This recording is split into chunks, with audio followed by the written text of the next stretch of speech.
toutes et à tous! Alors aujourd'hui je vous présente un dernier projet avec la box scrap de juin, oui toujours celle de juin, avant que nous vous présentions ceux avec la box de juillet. En tout cas pour ce projet, je décide de prendre une feuille entière qu'il me restait, j'ai coupé juste sous l'anneau, enfin sous le trou pardon, qui était sur la feuille, et je fabrique sur mesure pour ce rectangle, parce que ça ne se voit pas bien mais il est rectangle, un tout petit peu d'ailleurs, ça va être un petit peu gênant après mais tant pis. Et je repère au crayon de papier la taille exacte dont j'ai besoin pour mater ce papier uni. Je vais utiliser cette feuille effet bois avec un die nuage couture MFT et je vais utiliser mes chutes, petits rectangles de chute et petits cercles ici que j'avais découpés pour préparer la shaker card. Je vais bien sûr utiliser aussi mon petit tampon renard, enfin renard, mais il me fait aussi penser à mon chien. Moi, j'ai un berger allemand, ça peut y faire penser, il n'y a pas de problème.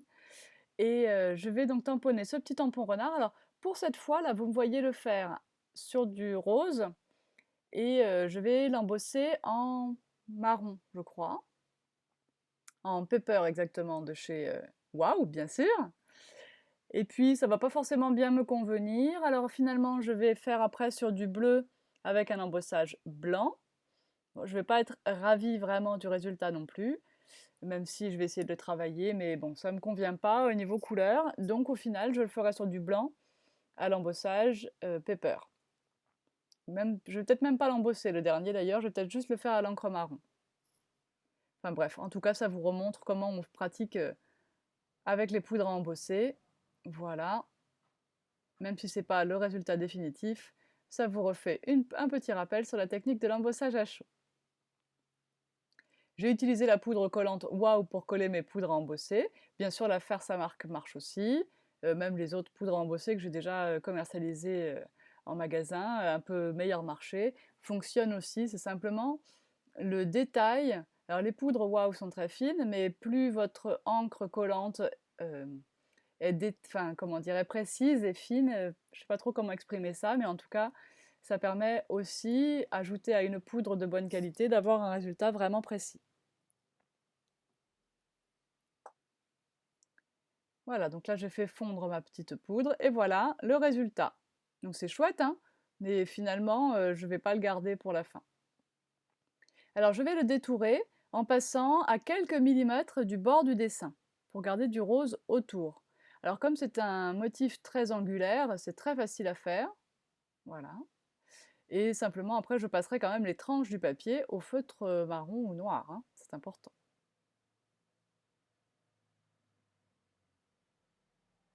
Voilà, un petit coup de feutre noir sur les tranches.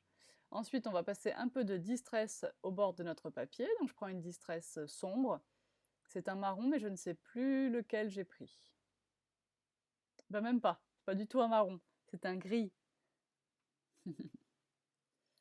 C'est le Hickory Smoke. Oui, parce que rose et gris, c'est très joli. Et que le bois a une petite nuance grise quand même, le papier effet bois que je vais utiliser un peu plus tard. Alors, j'ai passé mon papier effet bois dans ma Cuttlebug avec mon die nuage couture. C'est un lot de 3 dies dans la marque MFT que vous trouvez en boutique bien sûr.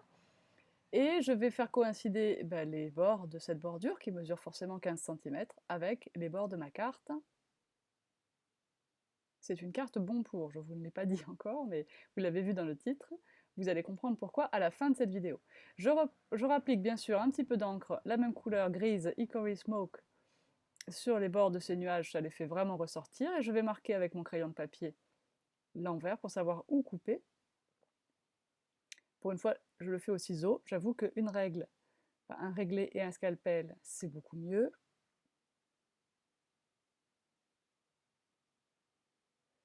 Hop, on rajoute un petit peu d'encre, bien sûr, sur ce qu'on vient de découper.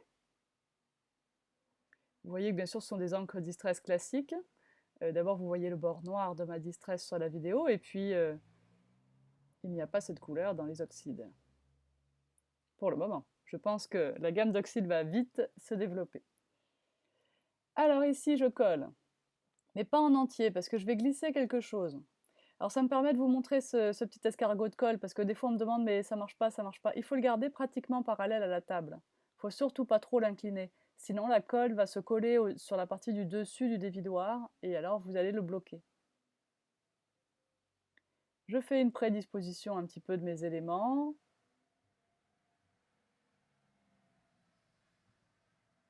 Et je vais utiliser pas mal de mousse 3D pour faire du relief. Hop, je me dis que j'aime bien ce motif, que je l'ai assez peu utilisé. Donc je vais le couper voilà, avec la Cuttlebug et le superposer sur le rose à pois. Une petite touche de bleu. Voilà, ça me paraît pas mal comme ça. C'est là que je décide de refaire le renard en bleu avec l'embossage blanc. Ça, je le coupe, hein, parce que de toute façon, à la fin, ça ne sera pas lui non plus. Alors, à tout de suite. Voilà, donc j'ai coupé les parties inutiles. Je passe de l'encre grise autour de tous mes petits cercles pour que, voilà, vous savez bien que ça apporte du contraste autour des formes, c'est plus joli, ça fait mieux fini. Et je vais ajouter systématiquement de la mousse 3D sous toutes les formes. Donc je vais quand même avoir pas mal d'épaisseur. Donc là, je la prends en scotch. C'est disponible aussi en petits carrés.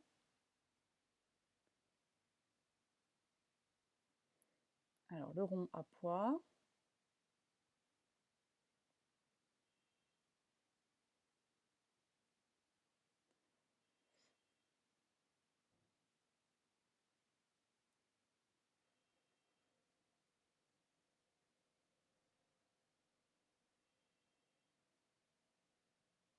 Le petit rond bleu, je lui ai mis 2 épaisseurs. Et maintenant, il va falloir coller le renard en tenant compte de toutes les épaisseurs qu'on a installées qui ne sont pas les mêmes sous les 3 ronds. Donc il y a des endroits du renard où je vais mettre 2 couches de mousse, des endroits où peut-être pas de mousse, et des endroits une couche. Voilà, à vous de bien regarder, faire en sorte que ce soit joli, sachant que le renard, lui aussi, je veux qu'il soit en relief par rapport au cercle.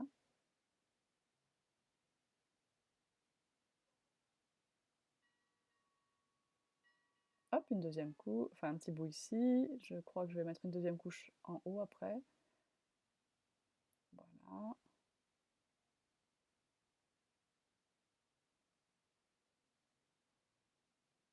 Et voilà, mon petit renard, lui aussi, est en relief. Bon, ensuite, le définitif, le blanc avec l'encre marron, je vais le coller simplement à la colle dessus, hein.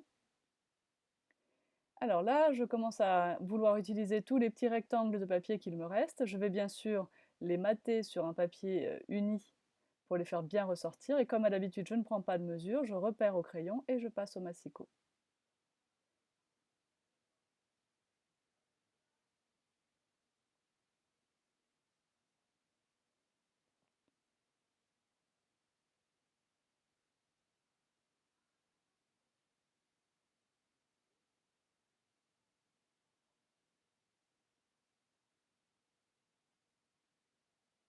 Voilà, ça sera inséré là-dedans. Je vais en faire 2 autres.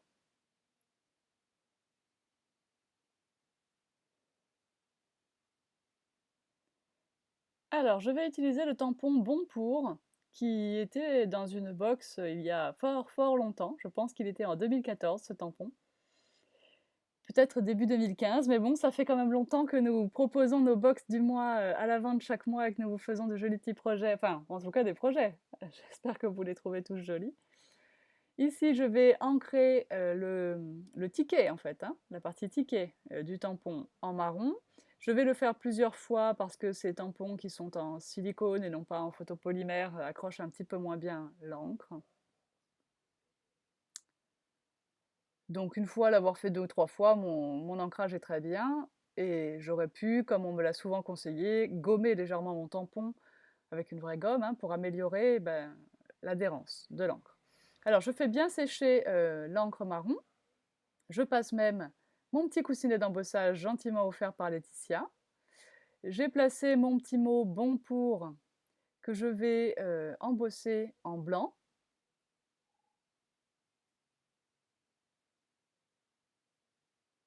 Et voilà.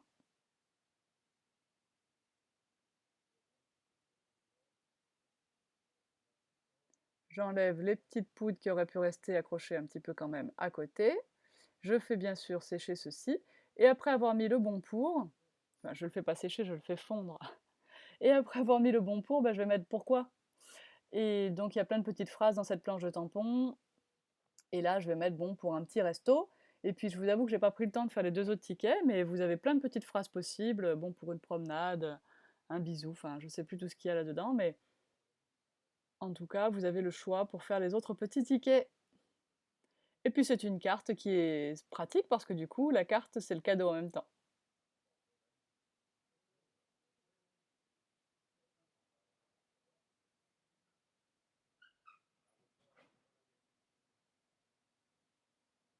Et voilà, toujours la même petite gymnastique avec les poudres. Un petit coup de pistolet. Alors j'aime bien passer le pistolet un peu derrière parce que ça évite que le papier gondole trop, hein. On chauffe un coup devant, un coup derrière, comme ça c'est bien, ça déforme moins le papier. Vous voyez ici mon petit rangement à tiroir pour mettre les mini-encres, hein. Ils ne sont pas encore décorés, mais ils vont bientôt l'être. Et ici, donc j'ai mis un peu d'encre bien sûr. Je fais un petit trait en forme de vague, un peu comme les bords des tickets là, avec mon stylo noir. Et tout autour, je vais faire un trait, voilà, sketchy, je ne sais pas traduire ce mot-là, griffonné un peu, voilà, en blanc, pour apporter un peu de lumière sur les contours.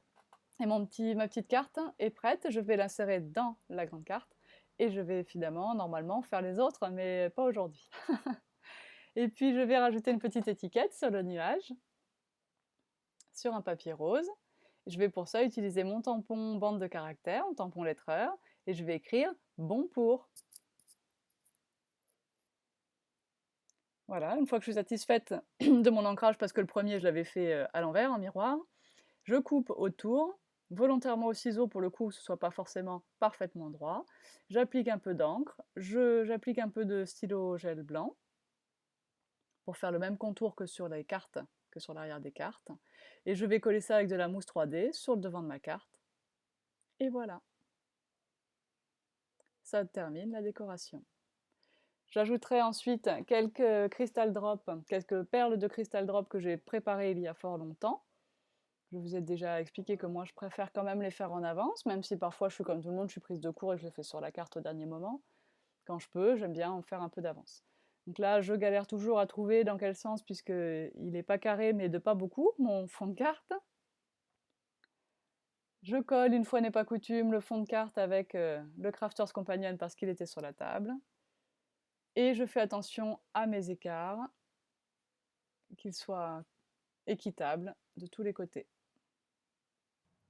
Donc je rajoute les petites perles de Crystal Drop sur la carte pour vraiment finir, quoi, que ce soit joli comme tout jusqu'au bout. Et puis je vous laisse avec les photos de la fin. Bien sûr, d'ici quelques jours, nous allons vous présenter les box du mois. Et très rapidement après, nous vous présenterons mes jolies découpes. Nous sommes en plein déménagement, donc vous voudrez bien nous excuser si nous sommes un peu moins disponibles pour répondre aux messages dans le Club Tout en Colle sur Facebook, ou pour envoyer vos commandes avec un petit délai de retard, tout petit, on vous promet. À bientôt, bye bye!